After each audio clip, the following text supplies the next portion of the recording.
Hey, JB here with LubeTheCube.com, and today I'm going to go over some hybrid cubes that we've had requests to build and test. It's 12 a.m. and my wife's a little upset that my loud cubing's waking the baby, so I'm in the garage with you, and we're going to go over kind of the brief summary of the results I found in building these cubes. The first one we're going to look at is a Rubik's DIY frame with B cubies. This is the infamous world record cube, or at least something very similar to it. And I have to tell you that I haven't done a whole lot of tensioning this particular cube, and I almost wonder if on the actual world record cube there was other hardware used other than what's provided with the Rubik's DIY cube. But I mean, just in looking over this cube, it still isn't immune, as you see from the problem with the type B that everyone has recorded with the popping, and it's just not incredibly fast either. I think that personally, even though it does bring a good degree of cornering that's nice, I don't think that it's necessarily better than just a B on its own.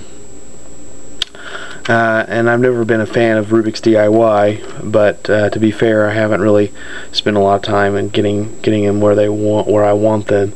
Too frustrated with the caps to even mess with it at this point. But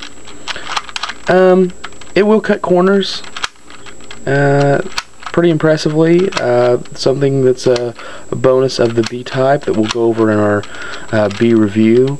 And it's, I haven't really spent much time trying to lube it correctly or experiment with it, but my gut feeling is this is also going to be prone to lockups, and I think that overall, I don't know that it gets you a better setup than just a regular B.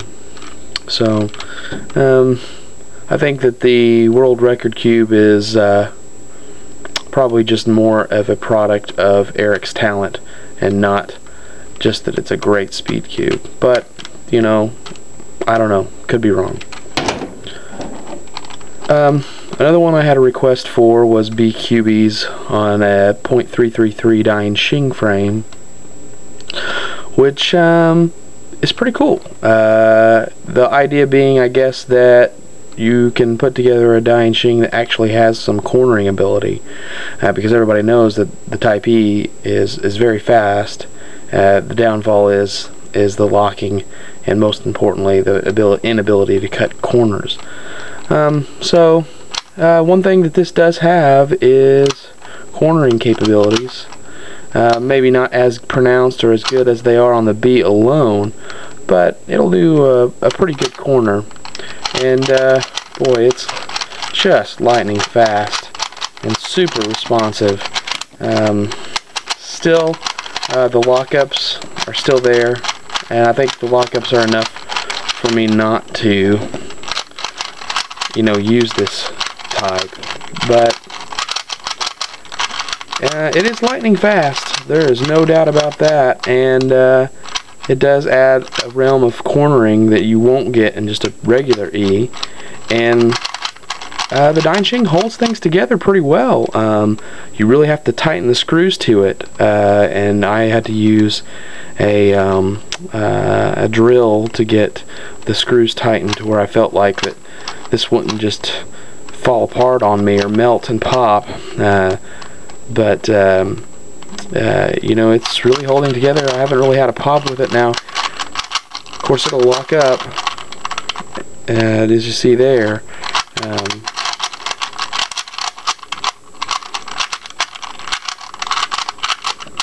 So that's still a problem, but I think that one deserves more experiments on, and see if it can be made into a pretty decent cube, which got me thinking about the Diansheng itself.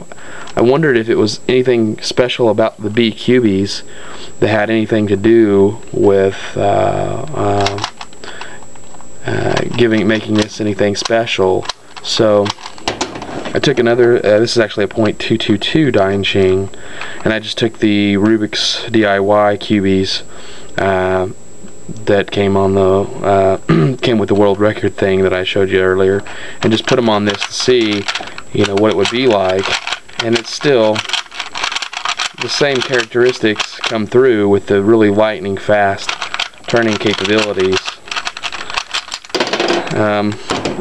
Although with the Rubik's DIY cubies, they seem to be a bit more prone to popping. But to be fair, I haven't really tightened this one down. Oops, sorry about that. Using my backdrop, I haven't really tightened this down. So I think it has some potential, to be honest with you. So I think that if you have a Diansheng and you're not really happy with it, that the moral of that story is to find another cube that maybe, you know, you don't use or not happy with, and try to switch out the cubies with it and see what you can come up with. I think that I could come up with a pretty decent cube out of this. And this feels pretty fast. Doesn't seem to bind as much. It does bind for sure, but you know, part of that is just that it's not tightened right now. So the moral of that story is, I think Dianshengs make better centers and cores to be matched with other cubies than a Rubik's DIY. Now, to be fair, I only have 2 Bs, and you know, I don't know what type of characteristics are sacrificed to make them transparent and silver.